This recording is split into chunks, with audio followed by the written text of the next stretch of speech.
बात सोचते ही हैं, लेकिन सत्संग में आकर के या संत के प्रति, महापुरुष के प्रति, भगवान के प्रति भी कैसे कैसे विचार आते हैं इस मन में।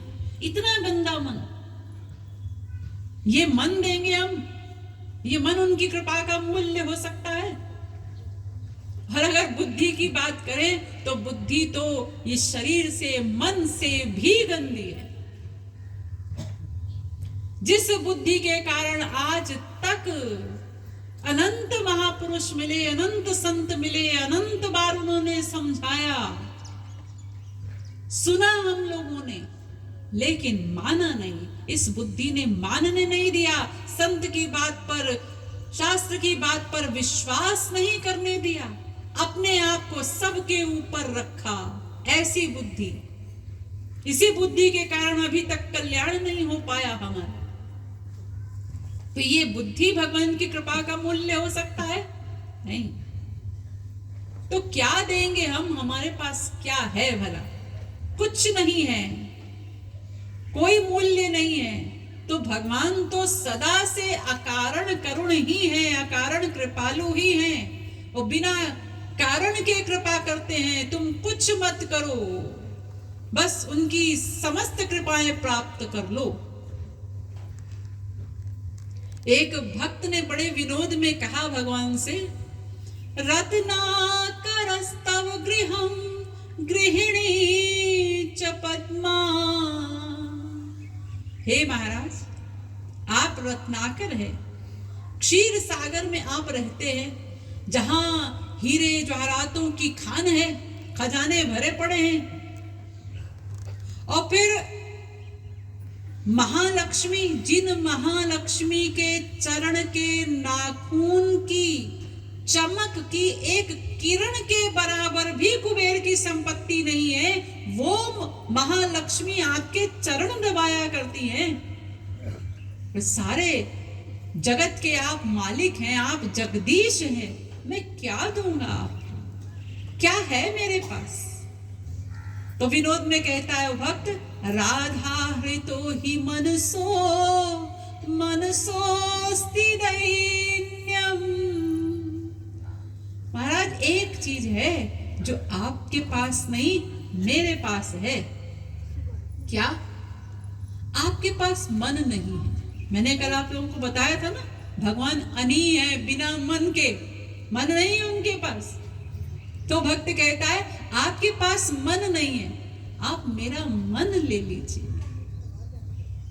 लीला के लिए आपने मन बनाया भी, तो वृषभानु नंदिनी राधिका चुरा कर ले गई, तो फिर आप बिना मन के हो गए। तो प्रभु, ये मन है तो बहुत गंदा, लेकिन आपके पास तो है ही नहीं, तो मेरा मन ही ले लीजिए। तो हम दे भी तो ये गंदा अंतःकरण, अनंत जन्मों के पापों से युक्त, कूड़ा कबाड़ा से युक्त भरा हुआ, वो मन हम देंगे भगवान को। और उसे भी वो रखते नहीं, उस अंतःकरण को भी दिव्य बना करके उसमें दिव्य प्रेम, दिव्य शक्ति, दिव्य ज्ञान सब भर के इस जीव को वापस कर देते हैं। ऐसे अकारण करो। कोई धोबी हमारे 2-4 कपड़े बिना पैसे लिए धोकर दे दे तो हम एहसान मानते हैं, बड़ा अच्छा आदमी है। और यहाँ भगवान इतनी कृपा कर रहे हैं बिना किसी मूल्य के, और हमें रियलाइज भी नहीं करते हम उस बात को। तो इसलिए भगवान तो सदा से अकारण करुण ही हैं। हम ये नहीं कह सकते कि उन्होंने किसी कारण से करुणा की, किसी कारण से कृपा की, किसी शर्त पर कृपा की। नहीं, हमने कुछ नहीं किया तब उनकी कृपा होगी। तो शरणागति का अर्थ है कुछ ना करना। कुछ ना करने से ही भगवान की अनंत कृपाओं की प्राप्ति होगी। हाँ, लेकिन ये जो कुछ ना करने वाली बात है, इसे आप यो ना समझिए कि आज आप लोग घर जाएं और जा करके आराम से बैठ जाएं कि भाई आज खाना नहीं पकेगा। क्यों? हम प्रवचन सुनकर आए हैं, कुछ ना करने का नाम है शरणागति। हम भगवान के शरणागत हुए, आज से सब काम बंद। ऐसा मत सोच लेना। ये जो कुछ ना करने वाली शरणागति है, ये शरीर को नहीं करनी कि आप शरीर से शरणागत होकर के बैठ जाए कुछ ना करने की अवस्था पर आकर भगवान कृपा करेंगे, आज का खाना उधर ही से पार्सल होगा वैकुंठ से। ऐसा नहीं होगा। अगर ऐसे शरीर से हम कुछ ना करने की अवस्था पर पहुंच जाएंगे तो फिर हम विकर्मी बन जाएंगे, और विकर्म का फल नरक होता है। इसलिए हमें विकर्मी नहीं बनना है। इसलिए अब ये समझना आवश्यक है कि ये जो कुछ ना करने वाली शरणागति है, ये किसको करनी है। अब इस विषय पर विचार हम कल करेंगे। बोलिए वृंदावन बिहारी लाल की जय, श्रीमद् सद्गुरु सरकार की जय।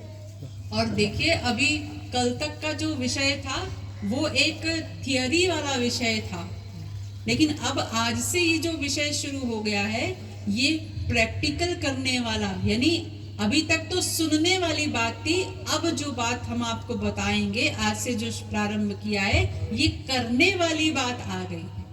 इसलिए आप लोग जो कुछ लेट भी आते हैं ना, थोड़ा समय से प्रारंभ होता है प्रवचन, और बहुत देर के बाद आते हैं तो आधी बात सुनते हैं आधी नहीं सुनते, तो ऐसा तो समझ में नहीं आएगा। इसलिए पूरी बात समझनी पड़ेगी, तो समय पर आना होगा। इसलिए अब समय पर आइए। और वैसे भी अब आज 6 दिन बीत गए, 5 ही दिन तो बाकी है। इसलिए अब करने वाली चीज है, तो इसलिए रोज समय से आकर के पूरी बात को सुनिए, समझिए, ताकि फिर आप आगे बढ़ सकें, उसे कर भी सकें। अभी संकीर्तन करते हैं, पश्चात आरती होगी। कीर्तन करो।